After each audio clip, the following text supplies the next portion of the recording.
Why was everyone avoiding her eyes at the table? The briefing room was small, too small for the tension that filled it. Fluorescent lights hummed overhead. Maps sprawled across the wall, red marks bleeding into green territories. Men muttered over coordinates, their voices low, clipped, but no one looked at her. She sat alone. Her rifle case leaned against the chair like a shadow, her only ally in that room. They hadn't forgiven her, not for what had happened months ago, not for the mission that had gone wrong. She stared at the table, her fingers tracing invisible lines over the wood, pretending not to notice, pretending she didn't feel the weight of their silence pressing against her skin. But deep down she felt it, every beat of it. The captain cleared his throat. The target is mobile, we have one shot, one chance. Intel suggests he'll move at dawn. He didn't glance her way either. He didn't need to. Everyone already knew who the shot belonged to. Sorry. The best shot in the unit. The one they still whispered about when the lights went dim. But she had a secret, something they didn't know, something she hadn't told them, not yet. The memory returned like a blade cutting through the room. Sand, screams, a heartbeat she couldn't save. Her finger on the trigger, but the timing had been wrong. And in that half second, everything had collapsed.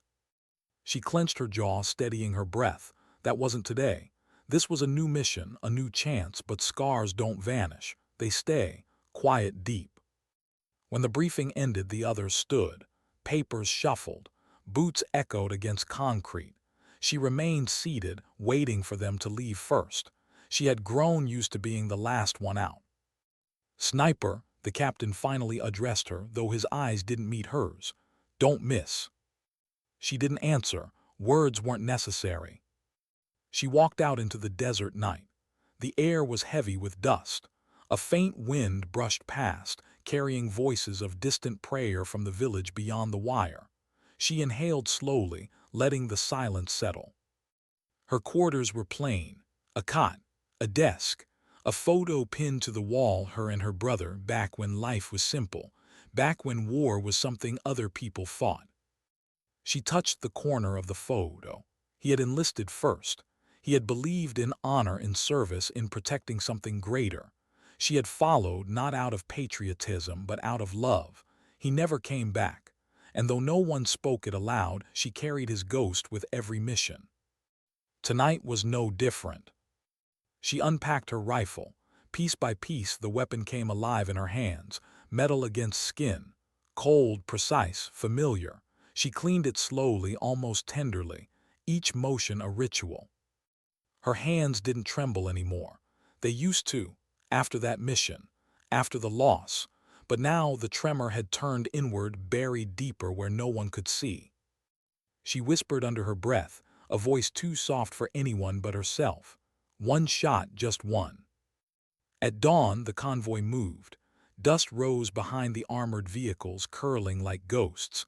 She sat in the back, helmet low, eyes closed. The others spoke about home, about food, about nothing at all. She listened without listening. Their voices were human, fragile. That fragility made the silence in her chest heavier. They reached the ridge before sunrise. The air was colder here, sharper. She climbed out, boots crunching against gravel. The horizon bled from black to blue to the faintest line of gold. She set her rifle on the perch, checked the scope, adjusted the windage, her breathing slowed. The captain crouched beside her, pointing at the convoy route below. "Intel says he'll pass through in less than 20 minutes. You'll have a 5-second window, that's it." She gave the smallest nod. But inside, her chest tightened, not at the mission, not at the shot, at the thought that she might see him again, the man she had failed to eliminate before, the man whose escape had cost lives, the man who had carved another scar into her soul. The others didn't know this part. They thought this was just another assignment. They didn't know it was personal. The scope framed the empty road below. She waited. Time stretched thin. Seconds became heavy, unbearable.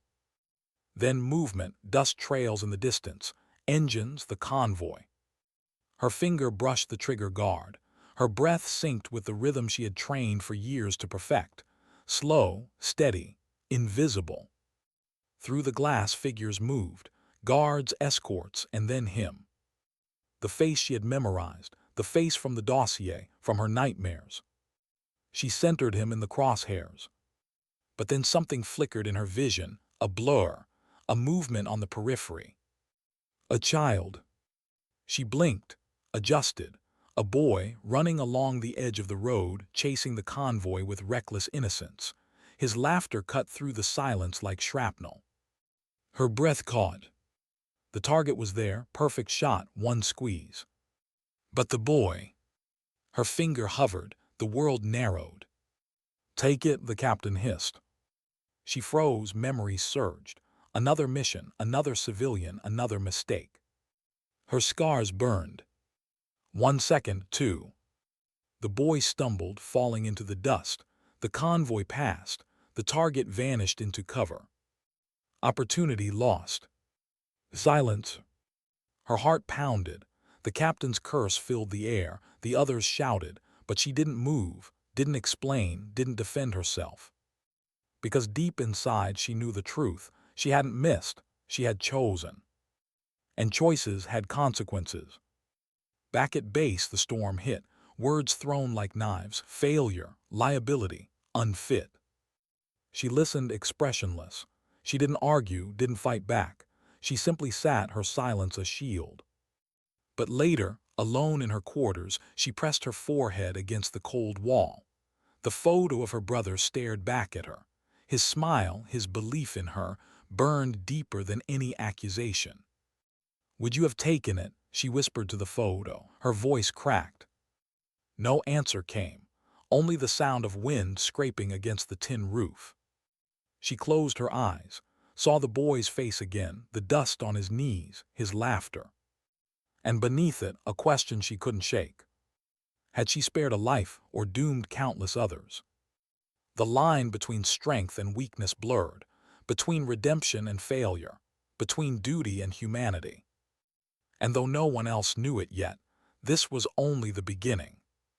Why did the silence feel louder than the gunfire she'd once known? The base was restless, boots on concrete, radios spitting static, orders snapped in sharp bursts, yet in her corner of the barracks it was silence that consumed her. No one spoke to her, not after the failed shot, not after the captain's fury. She walked through hallways as if invisible or worse, cursed. Conversations broke when she entered. Eyes flicked past her, never resting long enough to see the human underneath the uniform. But she didn't need their words to feel the judgment. It lived in the air. It pressed into her ribs with every breath. She sat on her cot, rifle disassembled before her, cleaning cloth in one hand, barrel in the other. The motions were automatic, slow, deliberate, a ritual that steadied the storm inside.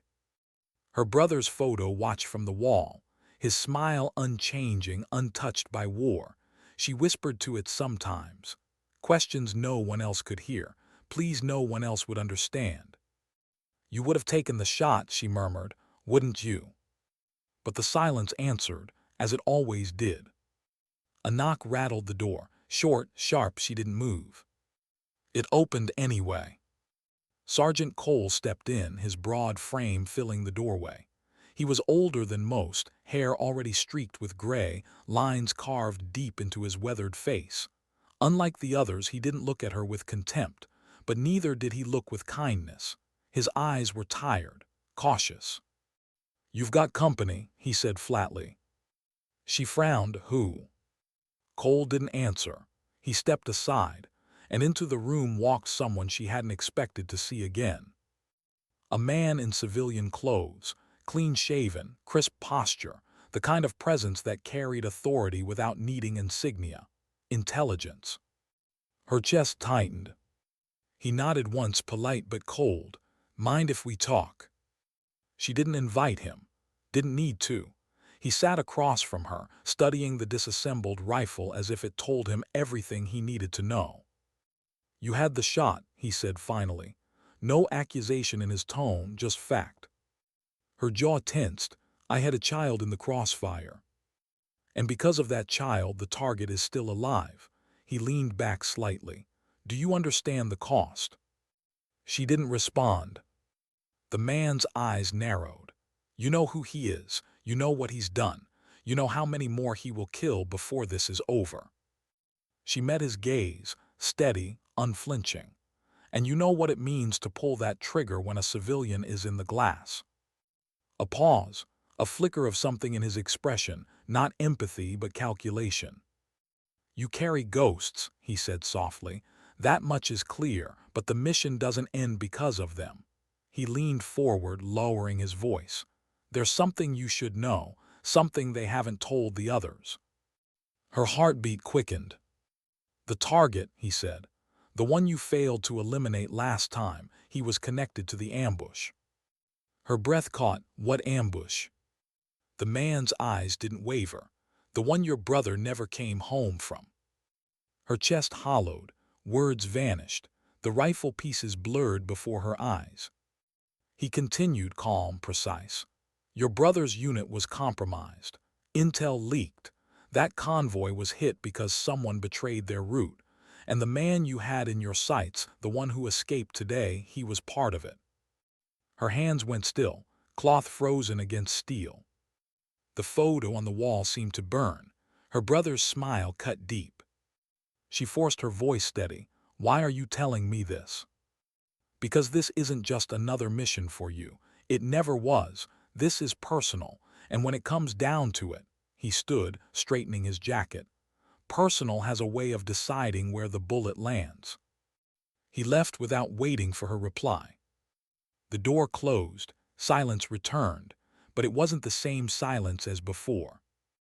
It was heavier, sharper, filled with new weight. She sat there motionless, until Sergeant Cole's voice broke the stillness from the hall. You okay? She didn't answer, she couldn't. That night she lay awake on her cot. Sleep didn't come. Shadows crept along the ceiling. The desert wind howled against the walls. She stared at the photo of her brother until her eyes burned. His laughter echoed in her memory, his voice, the promises he'd made, the way he'd said he'd always come back. And the way he hadn't.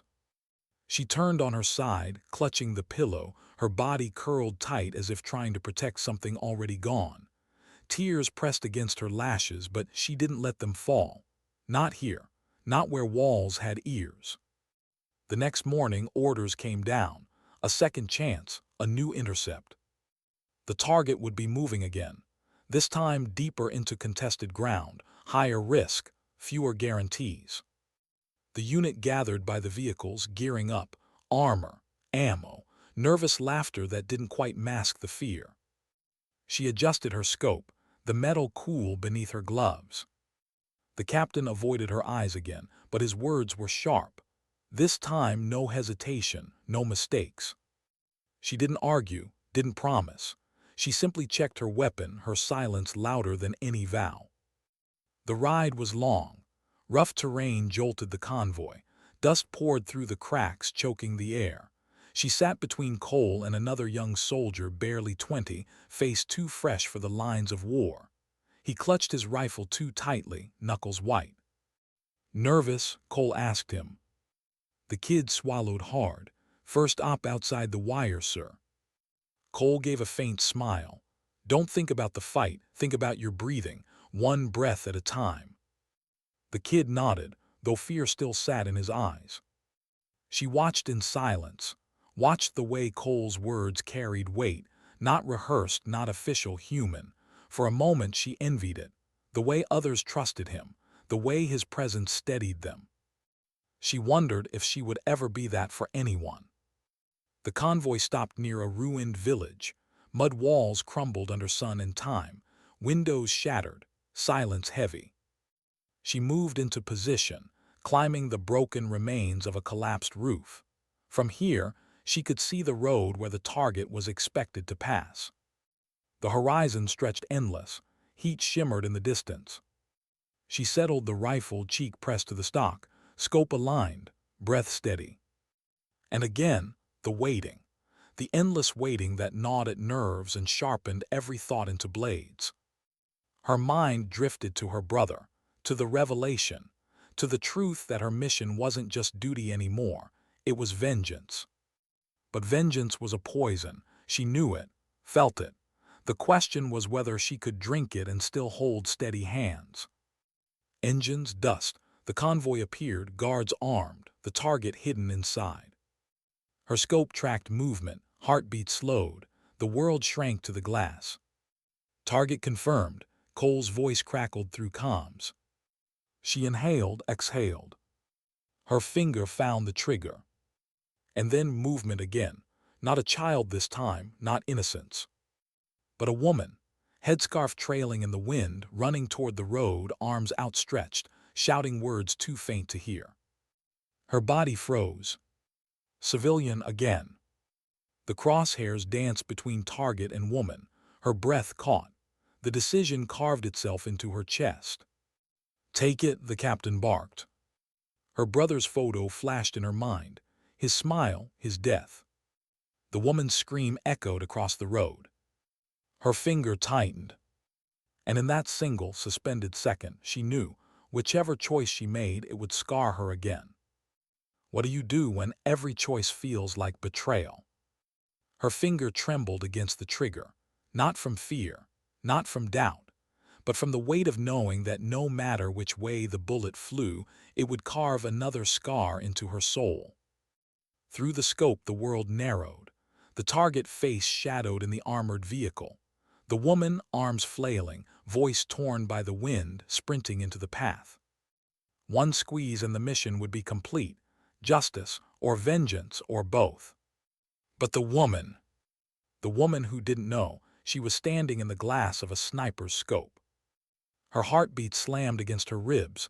1, 2. Take it, the captain's order cracked like a whip in her ear. But she didn't. Not yet. She shifted, fraction by fraction, trying to thread the impossible.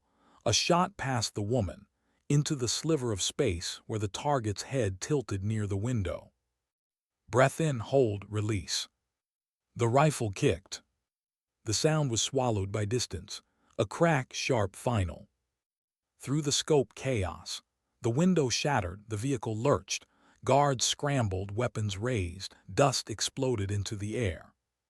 But the woman, she stumbled, falling to her knees in the dirt, alive, shaking, screaming. The target, though, he wasn't dead. Her bullet had grazed him, blood on his cheek, but he was alive, shoved back into the armored belly of the vehicle, pulled into safety. The convoy accelerated, tires spitting gravel, disappearing into the haze of desert heat. Her chest collapsed inward. She had missed, again. Not because she wasn't skilled, not because she hadn't been ready, but because her hands refused to make the choice that stripped civilians from their humanity. Static filled the comms, curses, the captain's fury tearing into her. Unbelievable, you had him, you had him. Her jaw locked. She didn't answer. What could she say? That she had chosen humanity over orders, that she'd rather fail again than live with blood on her conscience. The others didn't see it that way. To them, failure was failure, and her silence only deepened their anger. They pulled out fast. Engines roared. Soldiers shouted. Dust stung her eyes as she climbed down from the ruined rooftop, rifle slung tight against her shoulder.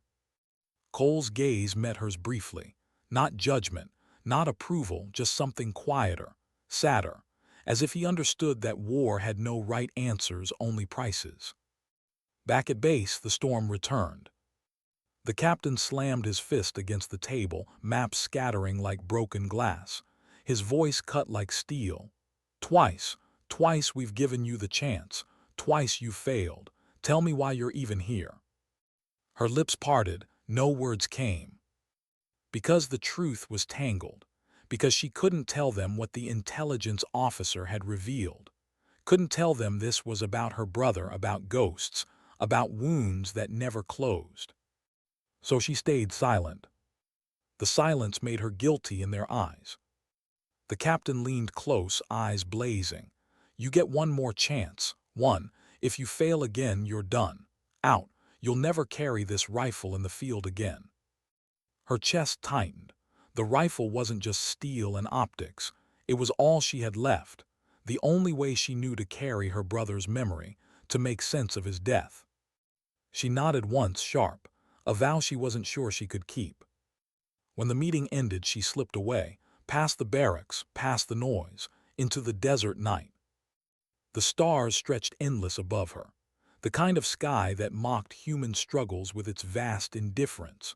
She walked until the base lights dimmed behind her, until only sand and silence surrounded her. She dropped to her knees, pressing her palms into the earth. The desert was warm, breathing beneath her. And she whispered, to her brother, to herself, to the ghosts that followed. "I don't know how to do this," her voice cracked. "I don't know how to choose between them and you, between orders and what's right. Tell me what to do, please." The wind answered, brushing past her like a hand on her shoulder.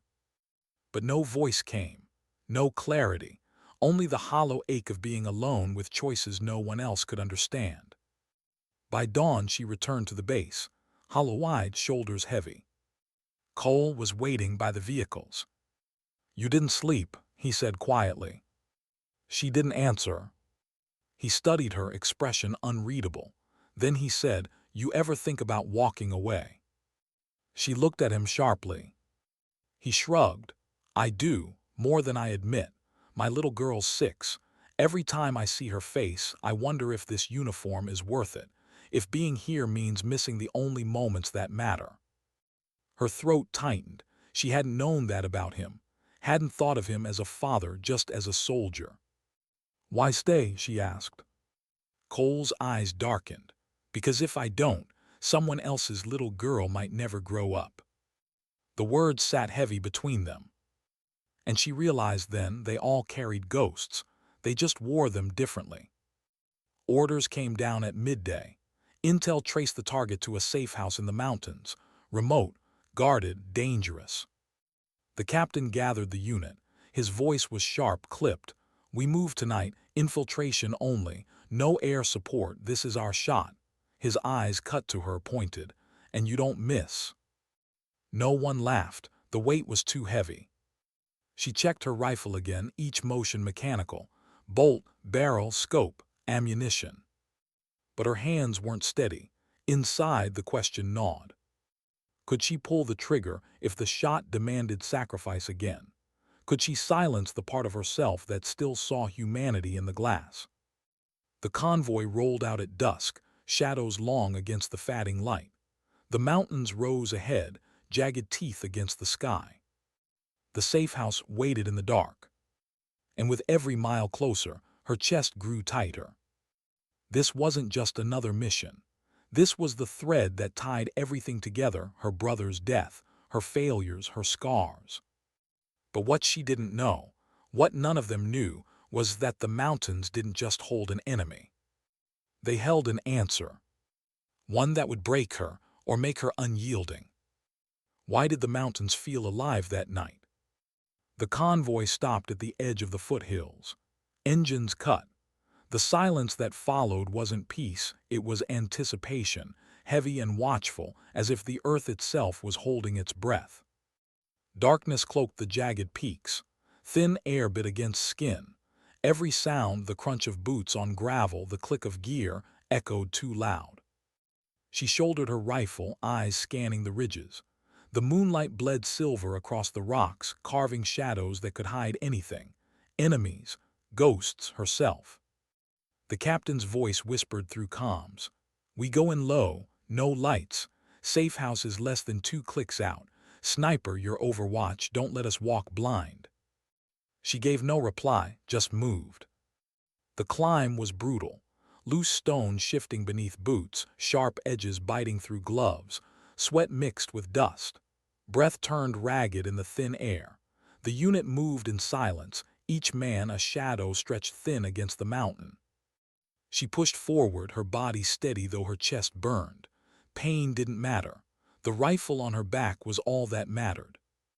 At the ridge she set up position. Belly against the cold rock, scope sweeping across the valley. Below, the safe house revealed itself, a squat structure of mud brick and corrugated steel, half buried against the slope. Smoke curled faint from a hidden chimney. Guards paced the perimeter.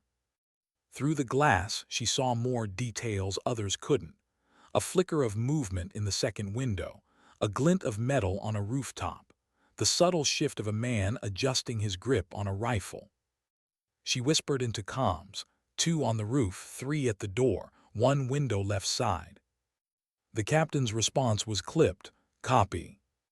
The unit spread, crawling closer, using rocks and scrub for cover.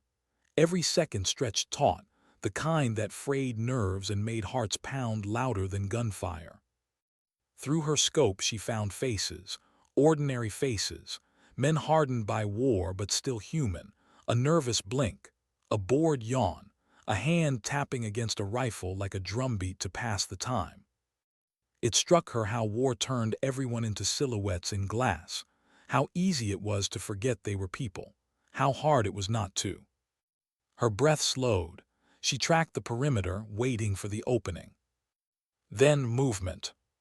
The door cracked open. A figure stepped out. Broad shoulders, confident stride.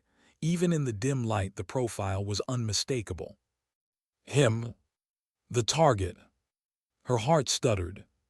For weeks, months, his face had haunted her scope, always escaping, always slipping through the crack of hesitation. And now he stood in plain sight. She aligned the crosshairs to his chest. Her breath caught. This was it, her chance, her brother's justice, her redemption. Finger on the trigger, pressure building. Then a flash, a shadow darted into her sightline, a boy. The same one from the convoy. His laughter echoed in memory, the dust on his knees, the innocence that had stopped her before. But now he wasn't laughing. He was pulling at the man's sleeve, pointing urgently toward the hills, warning him. Her chest collapsed inward. Had the boy seen them? Had he betrayed them? The target's head snapped up. His eyes scanned the ridges, sharp, searching. His hand reached for the boy, shoving him back inside. She had seconds. Take the shot now and the boy would die with him. Wait and the target would vanish again. Her mind screamed, her heart pounded. The captain's voice hissed in her ear, "Sniper, take it." But she couldn't, not yet. The target ducked inside, slamming the door. Her chance was gone. Silence filled the comms, heavy, accusing. Then the captain, "We move, breach in 3. The team descended fast, shadows streaking down the rocks. She stayed at her post, scope tracking, every muscle locked, every breath ragged. Below, the soldiers stacked against the door, hand signals sharp, breath steady. And then the explosion, a flash of light, the door blasted inward, shouts, gunfire tearing through night. Through her scope she saw muzzle flashes, figures falling, shadows sprinting, chaos unraveling. Her comms screamed with overlapping voices. Left side, contact rear, down, down, down. She tracked targets, fired clean shots covering the team. Each squeeze of the trigger sharp, mechanical. Men fell. Guards crumpled. The safe house bled confusion. But her focus was split. Where was he? The target. She scanned windows, doors, movement blurred with dust and firelight. And then there. A figure slipping through the back, dragging the boy with him, using him as a shield. Her pulse spiked. Through the scope she saw the boy's small hands clutching the man's arm, the fear in his eyes, the terror. Her brother's photo flashed in her mind, his voice, his promise. She steadied the rifle, centered the glass. One shot, just one. But the boy's head pressed against the man's chest. Any mistake, and she'd kill him instead. Her breath caught. Time stretched. And for the first time, she wondered, was this fate? Was she destined to live in hesitation, in scars, in the endless loop of almost? "Sniper, do you have him?" Cole's voice cut through the storm. Not angry, not demanding, just steady. She swallowed. "I have him, but the boy." Then make the shot mean something. The words burned. She exhaled slow. Her finger squeezed. The rifle cracked. Through the scope the target jerked. Blood bloomed. His grip loosened. The boy stumbled free, falling into the dirt. The man collapsed. Motionless. Silence swallowed her. Her body sagged against the rock. Her hands shook for the first time in years. The boy scrambled to his feet, staring at the fallen man, then at the hills, at her. For a moment, their eyes met through the glass. He didn't know her name, didn't know who she was, but he knew she had spared him, twice. And she knew she had killed for him. Her comms erupted with voices, cheers, relief, the captain barking orders to secure the site. But none of it touched her. All she heard was her heartbeat. All she saw was the boy. Because in that instant, she realized something she hadn't before. She hadn't pulled the trigger for her brother, not for redemption, not even for orders. She had pulled it for the boy. And that changed everything. Smoke still clung to the valley. It wasn't just smoke, it was memory. Dust kicked up by explosions, ash drifting from burning timbers, the faint metallic tang of blood hanging in the cold mountain air. She descended from her ridge at last, boots slipping against the loose rock, rifle heavy against her shoulder. Her body ached, but it wasn't pain that weighed her down. It was the shot, that single shot that had ended him. The target, her brother's killer. The ghost she had hunted through sleepless nights, across barren landscapes, through silence and screams alike. Gone now, a body cooling in the dirt. And yet there was no release.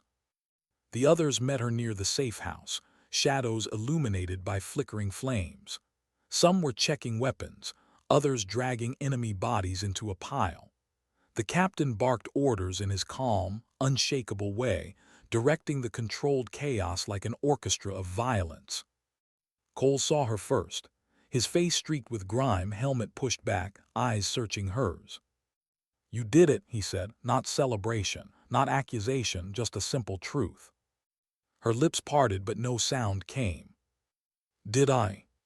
She had pulled the trigger, yes. She had ended the mission. She had cut off the head of the serpent. But standing there, surrounded by smoke and blood, she felt less like a victor and more like a ghost. Then movement. The boy. He stumbled out from the shadows, dirt smeared across his face, eyes wide. He was shivering, though the night wasn't that cold. His small hands were clenched into fists, knuckles white with fear. Soldiers turned when they saw him. A murmur rippled through the unit. "Kid survived," someone whispered. "Possible trap," another muttered, rifle raising slightly. Her chest tightened. Before anyone could act, she stepped forward, placing herself between the boy and their rifles. Her voice, sharp for the first time in hours. "Lower your weapons." The soldiers hesitated, glancing at each other, then at the captain. He held her gaze for a moment. Then with a short nod he said, "Stand down." The rifles lowered. She crouched slowly, bringing herself to the boy's eye level. His breathing was ragged, chest heaving. His eyes darted between her face and the smoking ruin of the safe house. He whispered something in a language she didn't understand. The sound was broken, trembling like glass underfoot. But she didn't need the words. She knew what he was saying. "Where is he? Where is the man who raised me, who fed me, who I trusted?" Her stomach twisted. Because in his eyes, the dead man hadn't been a target. He had been family. She had taken that from him. Her hand reached out slowly, palm open. The boy flinched, then froze. His gaze locked on her hand, then back to her face. A memory surged. Her brother when they were both children. His hand tugging hers through tall grass, his laughter bright, his eyes alive. The ache nearly broke her. She whispered softly, not orders, not reassurances, just truth. "I won't hurt you." The boy's fists loosened slightly. His shoulders slumped, not in trust but in exhaustion. He let her hand steady him when he swayed. Cole approached from behind, voice low. "What are we doing with him?" The captain overheard. "Intel says this site was a hub. There'll be questions. Locals might come looking. Kid could be a liability." Her jaw clenched. She turned, eyes blazing. "He's just a child." The captain's expression didn't change. Children grow into men. Men carry loyalties, sometimes the wrong ones. She wanted to shout, wanted to tear through the cold logic of war with the fire that still burned in her chest. But the boy's small fingers clung weakly to her sleeve, and that silenced everything else. Cole broke the tension. "We don't leave kids in the rubble, sir. Not like this. Not after what he's seen." The captain studied them both for a long moment. His silence was heavier than gunfire. Finally, he gave a curt nod. "Fine, he comes back with us, but his fate isn't ours to decide." The words stung. She knew what they meant. Intelligence officers, interrogations, bureaucracy that didn't care about innocence, only about information. Still, it was better than leaving him here, alone. The boy stayed close as they moved out, footsteps crunching over stone and ash. He didn't speak, didn't cry, just walked, tethered to her presence as though she was the only anchor left in his fractured world. The march back to base was long. Hours of silence, broken only by the distant echo of artillery fire, the rustle of wind across barren ridges. Soldiers carried their weariness like extra weight on their backs. But she carried more. Every time she glanced at the boy, the question gnawed deeper. Had she saved him or ruined him? At base, the light of dawn bled across the horizon. The camp stirred awake with routine efficiency, generators humming, boots striking gravel, voices clipped and hurried. The boy was led to a tent, given water, bread, a thin blanket. He sat on the edge of a cot, shoulders curled inward, eyes hollow. She lingered at the entrance, unable to step away. Cole appeared beside her, holding 2 tin cups of coffee. He handed her one. Steam rose into the cold morning air. "You did good out there," he said softly. Her laugh was bitter. "Good. You made the shot." Her eyes stayed on the boy. "I nearly didn't." "But you did." His tone was steady. "And you didn't just take him out. You saved the kid. Don't downplay that." Her fingers tightened on the cup. "I don't even know if I did. What if he grows up hating us, hating me?" Cole's silence was thoughtful. Maybe he will, or maybe he'll remember that someone chose him over vengeance. That matters. She turned to him then. For the first time, his face wasn't just the hardened mask of a soldier. It was weary, human. "Why do you stay in this, Cole?" she asked. His eyes flicked to the horizon. "Because I've seen what happens when good people don't. Someone has to carry the weight, might as well be us." His words didn't comfort her, but they anchored her. Later, when the camp quieted, she sat alone with the boy. He had eaten little. His eyes tracked every sound outside the tent, every shadow that shifted past the flap. Finally, he looked at her, spoke a single word. She didn't know its meaning, but she felt it. It was sharp, heavy. She asked softly, "What did you say?" The interpreter, sitting nearby, answered after a pause. He said, "Why?" The word struck harder than any bullet. Her throat closed. She wanted to explain, to tell him about orders, about war, about her brother, about how she hadn't wanted this.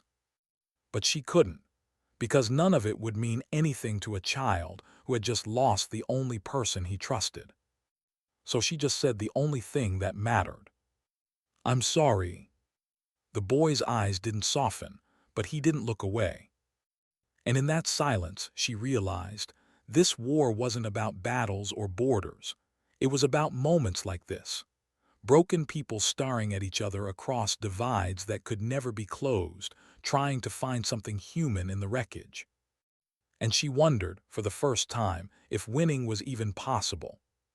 The tent flap snapped open with morning wind.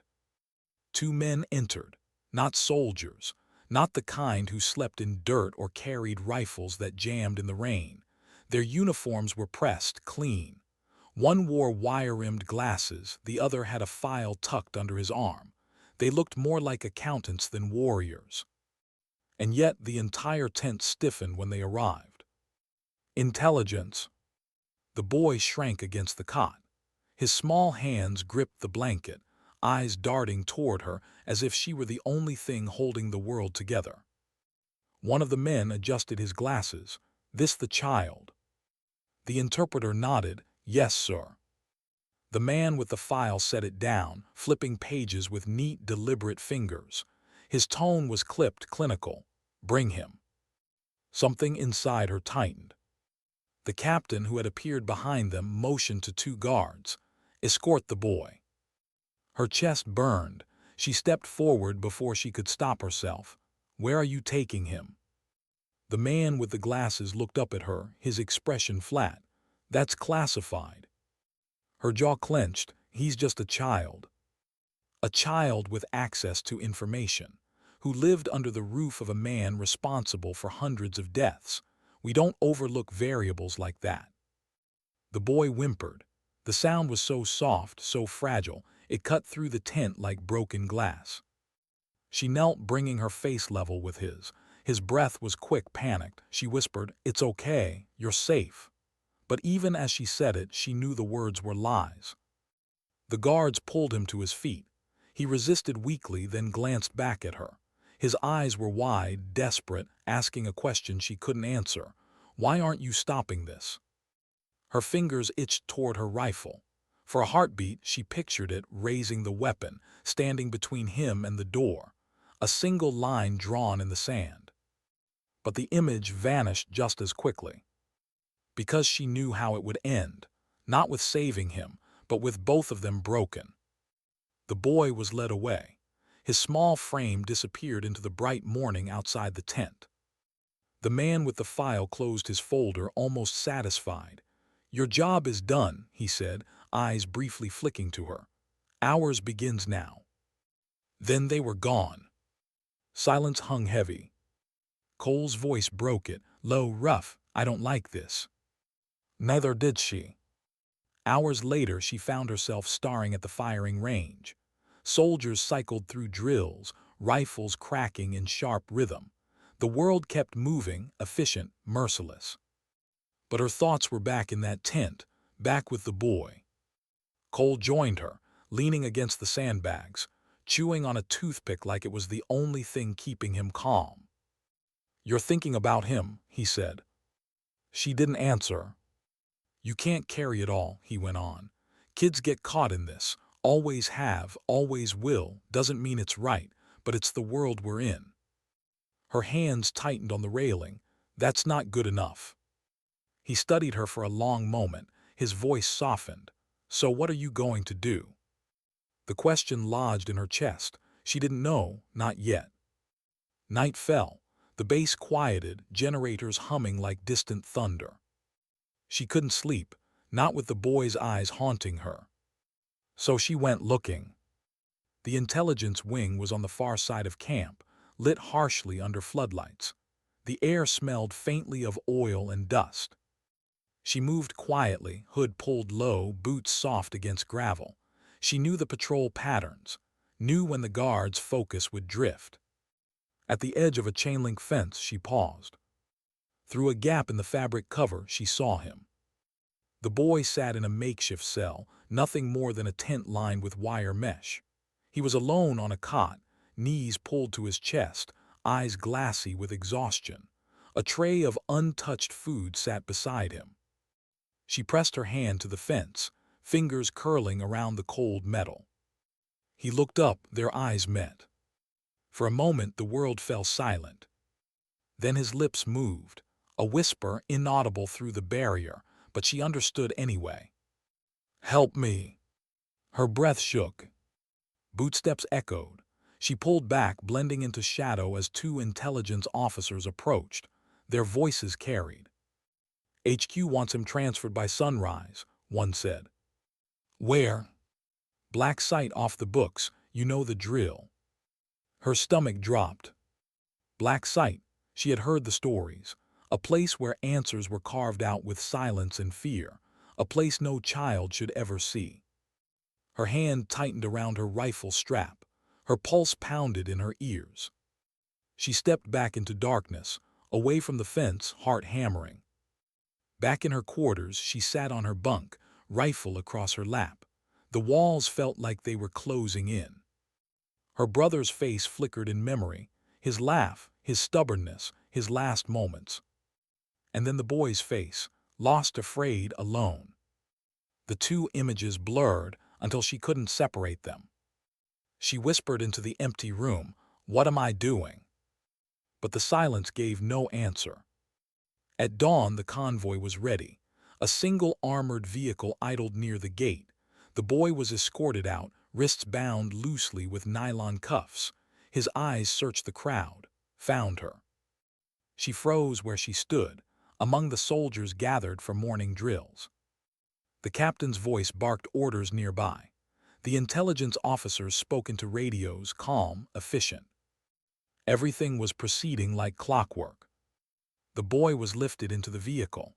The doors clanged shut. Her body moved before her mind caught up. She dropped her rifle into Cole's hands. His eyes widened. "What the hell are you doing?" She didn't answer. She was already walking. Faster, then running. "Wait," Cole hissed, grabbing her arm. She spun, eyes burning. "If I don't, he disappears. You know what that means." His grip tightened. "And if you do, so do you." Their eyes locked. His jaw worked, silent calculation behind his stare. Then with a sharp breath, he released her arm. "Then don't do it alone." Her chest tightened. The vehicle engine roared. Time was slipping away. They moved. The convoy rolled out of the gates, dust rising behind it. Soldiers barely noticed as two figures broke into its shadow, slipping between routine and rebellion. Her heart raced. Each step closer to the vehicle felt like stepping deeper into a fire she couldn't escape. But one truth burned brighter than fear. She couldn't let the boy vanish into silence. Not while she still had a choice. The desert still clung to night when the convoy rolled out. Engines growled against the silence, headlights cutting thin beams through dust and darkness. Inside the armored vehicle, the boy sat rigid, small wrists bound, his eyes darting to the narrow slit of a window. The world outside blurred past, a wasteland he didn't understand. Behind him, two intelligence officers murmured into radios, calm, detached, as though the boy were already reduced to a line in a file. And then movement. A shadow slipped from the rocks, another from the sand, two figures low and fast tracking the convoy. Her heart hammered, boots pounding in rhythm with the vehicle's wheels. Cole's breath was harsh in the still air but steady. They kept to the dark edges of the road, rifles slung tight, every step a choice. If they were caught, it wouldn't just be failure, it would be treason. The thought clawed at her chest, but louder than that was the boy's face pressed to the glass, silently pleading. She couldn't unsee it. Half a mile down, the convoy slowed, a checkpoint. Two vehicles idled ahead, their silhouettes sharp against the rising dawn. Cole muttered, "This is it, our window." She swallowed hard, her voice was low, ragged. "We go quiet, no heroics." He gave a sharp nod. "Quiet it is." They cut across the rocks, closing distance as the armored vehicle halted. Soldiers dismounted, scanning the horizon with bored eyes. One lit a cigarette. Another stretched, shoulders stiff. She and Cole slipped closer, using the hum of engines to mask their approach. Gravel bit into her palms as she crawled, the smell of oil and smoke thick in her throat. Her heart thudded louder. Each inch forward felt like a scream against silence. At the rear of the armored vehicle, a single guard leaned, rifle slung lazily, eyes half shut from fatigue. Cole caught her gaze, a silent question. She nodded. He moved first, swift and controlled. His arm looped around the guard's neck, pulling him into shadow. The struggle was short, muffled, brutal. A body slumped soundlessly into the dust. Her pulse raced. She forced herself forward, hand trembling as she reached the latch of the vehicle. Metal clicked. The door cracked open. The boy's eyes widened, disbelief, hope, fear, all tangled at once. She pressed a finger to her lips, a silent plea, "Trust me." He nodded faintly, lips quivering.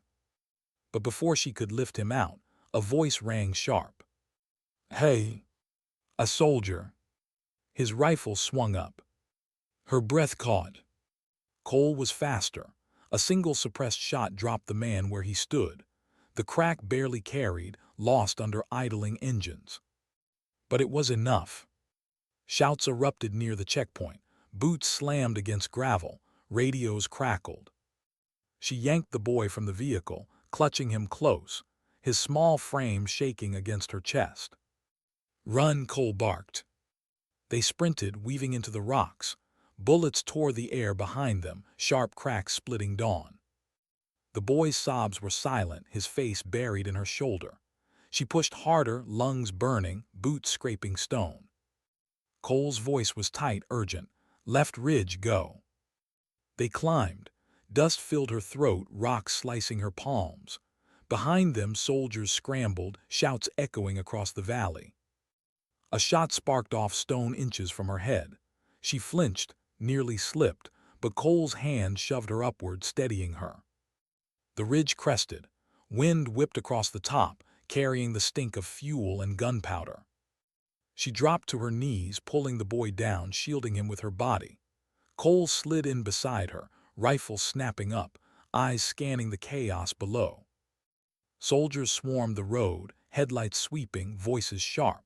But their pursuers hesitated, wary of firing blind into rocks.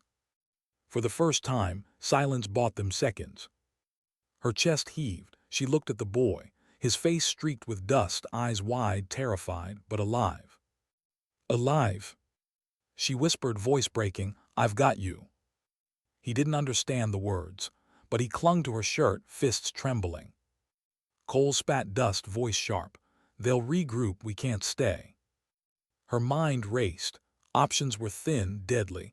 Back to base was impossible. Running meant exposure. Hiding bought only time. But choice wasn't luxury anymore. It was survival. "We move," she said, her voice steadier than she felt. Cole gave a grim nod. "Then we disappear." They slipped deeper into the mountains, dawn bleeding across jagged ridges. Each step was a knife against exhaustion. The boy stumbled often, his small legs struggling to keep pace, but she lifted him without hesitation. Her arms ached, her body screamed, but she refused to let him fall. Hours bled together. The sun climbed higher, punishing, merciless. Flies buzzed, sweat stung her eyes, lips cracked with thirst. Still they moved. Behind them, distant engines roared, search patrols. The hunt had begun. Cole cursed under his breath. "They won't stop, you know that." She didn't answer. Because she knew, and yet she couldn't turn back. Not now, not after everything. Her brother's face flickered again in memory. His laugh, his stubborn will. The way he had once lifted her over a fence when she was too small, whispering, "I won't let you fall." She tightened her grip on the boy. Now it was her turn. Night fell by the time they reached a ravine. Its shadows swallowed them, cool air brushing against their burning skin. They collapsed against stone. Cole dropped heavily beside her, chest heaving. "We bought a day, maybe two." She nodded faintly, rocking the boy gently. His eyes were half closed, lashes caked with dust, but he clung to her still. Cole's voice cut through the dark. "We can't outrun this forever. Eventually, command will brand us deserters, traitors." Her throat tightened. "So be it." He stared at her. "You're willing to burn everything for this kid?" Her eyes met his, steady, unflinching. "I'm not letting them break him, not like they broke me." Silence stretched between them, heavy, honest. Cole leaned back, staring at the stars. His laugh was bitter, weary. "Hell, guess that makes two of us." The boy stirred against her chest, whispering something faint, almost dreamlike. She leaned closer. The interpreter's words echoed in memory. Why? This time she had no answer. Only resolve. Because sometimes the why didn't matter. Sometimes survival was enough. The wind swept through the ravine, carrying with it the sound of distant engines. The hunt wasn't over. But for now, in this sliver of night, they had carved a fragile victory. And in the boy's small, steady breath against her shoulder, she found something she hadn't felt in years. Hope. The mountains never slept. Winds howled through the ridges, carrying dust like whispers of the dead. The boy stirred in her arms as she and Cole moved deeper into the shadows, each step dragging against exhaustion. Their bodies were beyond tired, beyond pain, but stopping was not an option. Behind them, the hunt never eased. The low growl of engines drifted across the night, searchlights sweeping in arcs across jagged rock. Radios crackled faintly, words too distant to catch but sharp enough to remind them. They were prey now. She pressed her back against cold stone, clutching the boy tighter. His breathing was shallow but steady. Cole crouched nearby, scanning the horizon, his rifle resting loosely against his knee. His face was pale, lips cracked, but his eyes still burned with stubborn fire. "They're tightening the net," he murmured. She nodded faintly. Her throat was too dry for words. The boy shifted, eyes fluttering open. For a moment panic crossed his face, but when he saw her, his fists loosened. He pressed his forehead against her shoulder. That single gesture steadied her more than any weapon ever had. By dawn, they reached a riverbed. It was nearly dry, only a thin trickle of water cutting through cracked earth. Cole knelt, cupping his hands, letting the muddy stream run between his fingers. "We follow this down," he said. "Might lead us out of patrol range." She lowered the boy beside her, coaxing him to drink. He sipped hesitantly, lips trembling. Her own thirst clawed at her throat, but she let him finish first. Only when he pulled away did she bend to drink, the water tasting of dirt and rust. Cole gave her a look. He didn't say it, but she knew he'd noticed. She always gave the boy first. And she would keep doing so. The hours blurred. The sun climbed high, blistering against exposed skin. Their boots left faint tracks in the dust, fragile trails leading nowhere. Her thoughts turned inward, to her brother, to the last words they'd shared before his final mission. "You can't save everyone," he had said, laughing gently, as though trying to shield her from the cruelty of truth. And yet here she was, trying to save one. Not because it would undo what was lost, but because it was the only way to live with herself. By the second night, exhaustion was unbearable. They collapsed beneath a jagged overhang, using rocks as pillows. The boy curled into her side, his small frame shivering even in the warm night air. She brushed dust from his hair, humming softly, a sound she hadn't made since childhood. It surprised her, spilling unbidden from her lips. Cole watched quietly. His voice, when it came, was low. "You ever think about what happens after, if we make it out?" She didn't look up. "No." "Maybe you should." Her hand stilled against the boy's hair. "He doesn't need promises I can't keep." Cole sighed, leaning his head back against the rock. "Fair enough." Silence stretched between them, broken only by the boy's steady breath. She realized with a sharp pang that it sounded like trust, fragile, undeserved trust. And she swore she wouldn't betray it. At dawn they were found. Engines roared across the ridge. Voices barked commands. A spotlight cut through shadow, blinding white against the rock. Cole cursed, snapping his rifle up. She pulled the boy behind her, heart slamming against her ribs. Figures appeared on the ridge, silhouettes against the rising sun. Not locals, not enemies. Their own. The captain's voice carried sharp across the canyon. "Stand down." Her chest clenched.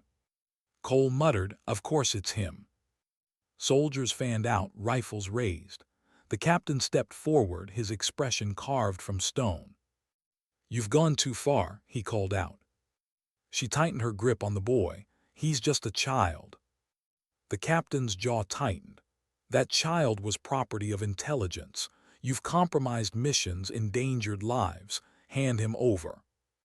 The boy whimpered, clutching her sleeve. Her voice shook, but she didn't lower it. No. The single word hung like a shot. The soldiers stiffened, fingers tightened on triggers. Cole exhaled slowly, muttering, "Guess this is the hill we die on." The captain's eyes locked on hers. There was no anger in them, only disappointment, a quiet sorrow, as though he already knew this moment was inevitable. "You can't win this," he said softly. "You know that." Her throat ached, but she forced the words out. "Maybe not, but I won't let you break him." Silence. Even the wind seemed to hold its breath. Then a sound. The boy stepped forward, tugging at her sleeve.